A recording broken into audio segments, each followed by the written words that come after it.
You still show up. You open your Bible, you bow your head, you sing the words, and you feel absolutely nothing, no warmth, no fire, no sense that anyone is listening, just you going through the motions of a faith you used to feel so deeply it kept you awake at night. And now you cannot remember the last time it moved you at all. If that is where you are right now, I need you to hear this before you hear anything else. The absence of feeling is not the absence of God, and spiritual dryness is not the same thing as spiritual failure. We have to name that difference, because the shame that comes with feeling nothing is often what keeps women stuck the longest. You start to wonder if something is wrong with you, if you did something to cause this, if God is withholding himself as some kind of correction. And so on top of the dryness, you pile guilt, and on top of the guilt, you pile striving, and you push harder into the very activities that have already emptied you, hoping that more performance will produce what more presence could not seem to generate.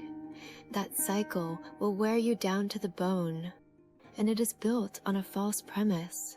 Because spiritual dryness is not a verdict, it is not evidence that your faith was never real, or that you have wandered too far, or that God has decided to go quiet specifically because of something you did. Dryness is often the natural result of a woman who has been giving out more than she has been taking in, who has been serving, leading, showing up, holding things together, spiritually, emotionally, practically, for so long that the well she has been drawing from has run low. That is not a spiritual problem, that is a human one, and God, in his mercy, addressed it long before you ever felt it. 1 Kings 19. Elijah is one of the most spiritually powerful figures in the entire Old Testament. He just called fire down from heaven. He just saw God move in a way that was undeniable, dramatic, and public.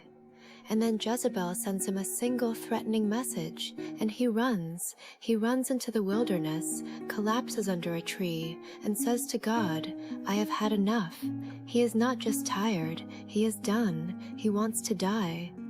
The man who watched fire fall from the sky is lying in the dirt, burned out, empty, asking God to let him go.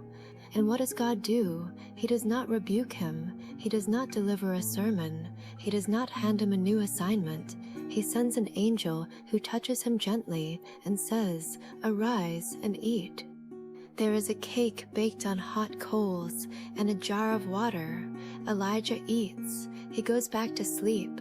The angel comes again, touches him again, says, Arise and eat, because the journey is too great for you.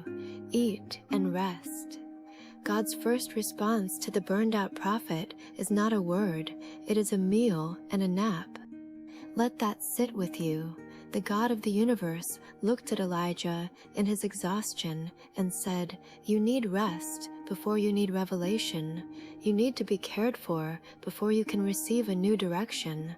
That response is not an exception to who God is. It is a revelation of who God is. And God is saying the same thing to you right now, before the new vision, before the next chapter, before the direction you have been praying for finally becomes clear. Arise and eat. Come back to the basics. Let yourself be tended to before you are sent out again. Because here is what striving in ministry and service does quietly, slowly, over time. It can drain the very source it draws from. You start serving out of love, out of calling, out of genuine overflow. But somewhere along the way, and it almost always happens gradually, which is why it is so hard to catch, the serving becomes the source of identity rather than the expression of it. You are needed, so you keep giving. You are gifted, so people keep asking. You say yes because it feels selfish to say no to work that is for God. And before you realize what has happened, you are running on empty and calling it devotion. You are performing your faith because you are too depleted to feel it anymore. The well did not run dry because you stopped loving God. It ran dry because you forgot to let Him fill you. Jesus addressed this so directly, it almost sounds like a rebuke. In Matthew 11:28, He says, "Come to me, all you who are weary and burdened, and I will give you rest."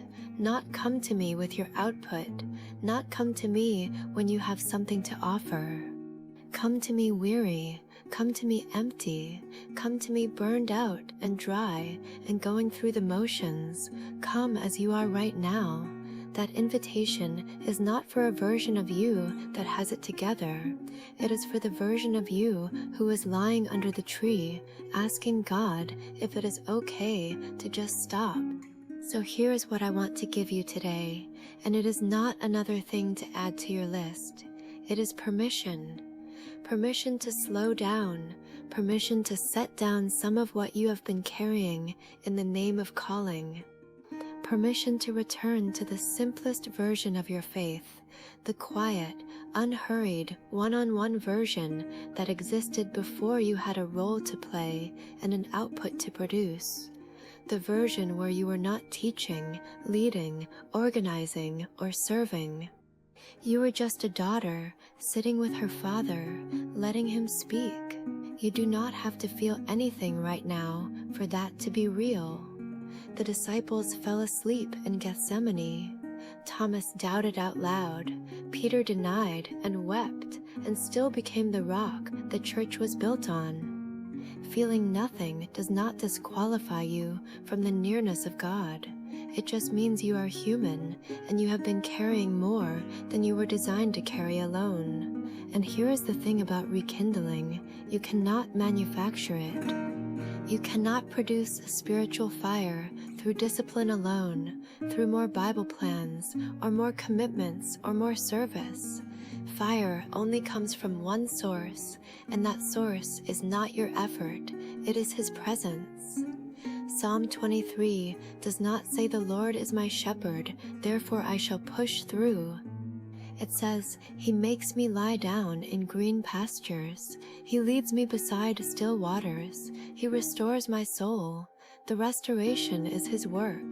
Your part is the lying down. Your part is the still water. Your part is the willingness to stop striving long enough for the shepherd to do what only the shepherd can do. So today, not someday, today, I want you to do one thing, not a Bible study plan, not a new prayer journal. One thing, find 15 minutes and bring nothing to God, no agenda, no request list, no performance, no trying to manufacture a feeling that is not there. Just sit with Him. Open your hands, literally or figuratively, and say, I am dry. I do not have much right now, but I am here. That is it. That is the whole assignment. Because presence without agenda is one of the rarest and most sacred things you can offer, and it is exactly the posture that makes room for God to move.